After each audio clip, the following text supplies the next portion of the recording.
Hey guys, Chris here. Today I'm going to be talking about some Lego Star Wars sets. I haven't done this in a long time. Last time I did this, I just recorded my laptop. This time I'm recording on my phone. So yeah, I'm on Lego.com. Just gonna scroll down until we hit the older sets that I don't feel like talking about anymore. Just get my thoughts on them. Starting off with the Midi scale sets, I am a huge fan of these Midi scale ships. The Tantive IV especially, the Invisible Hand especially. I cannot wait to see other sets come out of this line, like things I want to see, like the Malevolence, um, like a B-Wing. I think that would be really cool to see in the scale. An Interdictor Star Destroyer, that would be really cool to see. Lego's yet to make an Interdictor. Um, yeah, I'm just like a huge fan of these sets. One thing I don't like is the stands. They come with stands that could fit a minifigure, but don't include the minifigure. I mean, I'm all for like building stands, but what's the point of like having that little grate to have a minifigure if you're not going to include one? You're just teasing people. Is like throw your own minifigure on, type shit. um, but yeah, these are definitely nice picks. Millennium Falcon's like the easiest, the given. Obviously, they're gonna have a Falcon on the shelf. Tantive, it's iconic, of course. Invisible Hand's really nice. I'm surprised I actually did that one. Um, but yeah, the buildable R2D2, eh. The Malik, eh. I'm I'm not a fan of the build. I just haven't been a huge fan of like the big buildable droids. The one I am looking forward to is the droid that got leaked. Only just because I'm a real fan of the CIS Separatist Alliance. I'm a huge fan of those designs. Um, Not particularly knowledgeable on the Old Republic.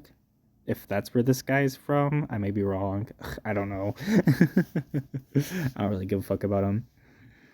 Um, Boarding the Tantive IV. This is an amazing set. Oh my gosh.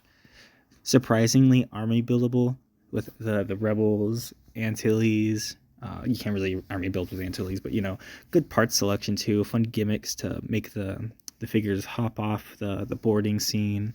There's a gimmick with the sliding door, and of course, the amazing ARC Trooper 5's figure. I am in love with this thing.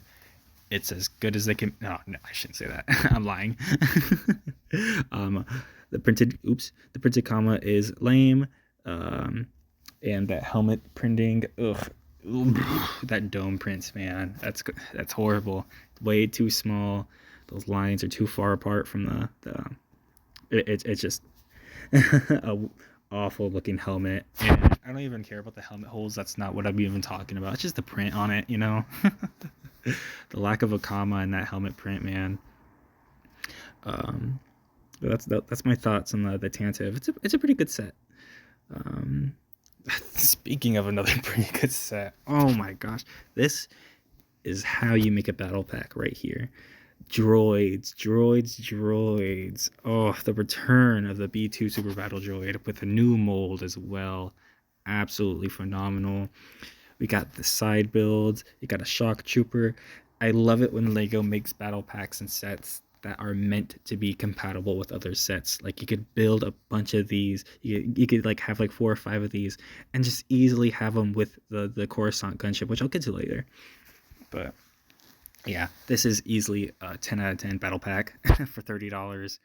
You get 4 amazing clones and all this. Like this is more of a droid army building set than anything, which I adore. It's about time that Lego makes a droid battle pack, like solely droid. I hope they do something like that down the lines. Sorry, out of breath. The Venator, 10 out of 10. It's the Venator. Do I be real? Do I need to say anything? The Rex, perfect, except for the comma. That's it. That's literally it. What else do I need to say about it? The Executor, another Midi scale set. Original figure. The inclusion of the micro Star Destroyers is really cool. I'm just so fond of when like the UCS sets have the micro builds of the smaller sets. just to get that sense of scale, you know. That's how big this thing is. Brickheads I'll ignore. I don't really care about brickheads. Okay, yeah. Up until the AT-AT, it seems like. Alright, the Phantom, I'll just work up from here. The Phantom, I'm not too knowledgeable of Rebels. I didn't really like it too much. I'm not too much of a fan of Rebels. It looks like a good build. I haven't seen too much about this, so I'll just skim it for now. I don't really have an opinion on it since I have no contact with the set. I haven't watched any reviews. I have no hands-on format with this. The 30-second battle pack. It's weird that the build is a swamp speeder, but other than that, it's really cool. The Vaughn. I will say that the Vaughn could have used blue arms and a red or like a maroon visor, but that's it. Those are my only complaints. Other than that, the print is really good. He has the jetpack print on the back that Cody has. I don't know if like any of the set images show it, but he does have an accurate back print too, which is really cool. I am so happy that they make more named clones, especially with Vaughn. He's so easy to make. They already have the designs for the backpack and the commander thing. They just needed to combine it with a 501st clone, and they did it. You know, it was that easy, and they went ahead and did it. That's what I appreciate about this set. So yeah, it's a decent set. I won't lie. The turret it's neat. Always neat to have more jetpacks. Why a swamp speeder? Blah blah blah. This is a cool set, a Battlefront inspired battle pack. The turret is it's a build. It's a battle pack build. I am a huge fan of this macro binoculars mold. I really hope it comes in more colors down the line because it doesn't seem like they're gonna print it anytime soon, like put printing on it. But just having a different color would be nice down the line. Maybe a red one, maybe an orange one would be really neat. The commas, what do I gotta say? The printed commas. I will say that the 501st helmet printing on these clothing specifically look off. Like how are you gonna look at that helmet and say it's weird? It's correct, you know. It just looks weird. The 2020 design doesn't really work. I don't know, with these ones specifically, like the clones look really good in this set and with the grunts, but for some reason they just look ugly in this set. And call it the helmet holes, don't call it the helmet holes. I don't really care about the helmet holes in my opinion. I do think it's funny that the set images falsely put the accessories in places. But yeah, it's I don't know. I think the gunship is it. Yeah, the Coruscant Guard gunship. Amazing fan of this thing. Really good figures. Padme, Palpatine, and Commander Fox. Another named clone that Lego didn't need to give us. No one was really asking for it, but they went ahead and did it anyways. He's a commander that doubles as a pilot too, which is really nice. I'm a huge fan when Lego throws in clones that double as commanders and pilots. This is the second time they've made the commander pilot a gunship. Again, the comma. That's it. That's all I complain about. That's my only nitpick with the Fox figure. It's really good. But yeah, I'm just an adult that doesn't really have too high of a standard for a Lego toy. It's a really neat gunship build.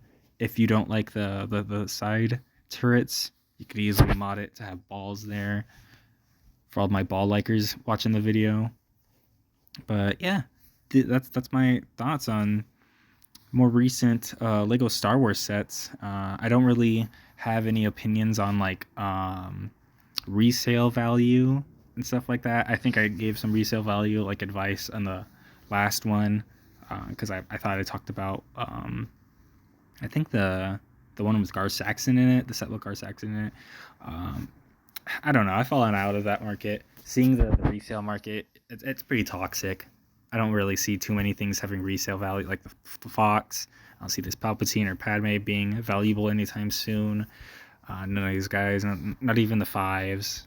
I don't know. These are all just going to be like even the Malik is already like victim to like widespread resellers and scalpers and stuff like that. I don't know. It's just not worth it anymore. If you're solely looking to buy Lego because you're like, ooh, I want this set because I think this figure is gonna be like $20 in the future. No, I think you should go fuck yourself. Just enjoy the build and enjoy what you want. So yeah, later.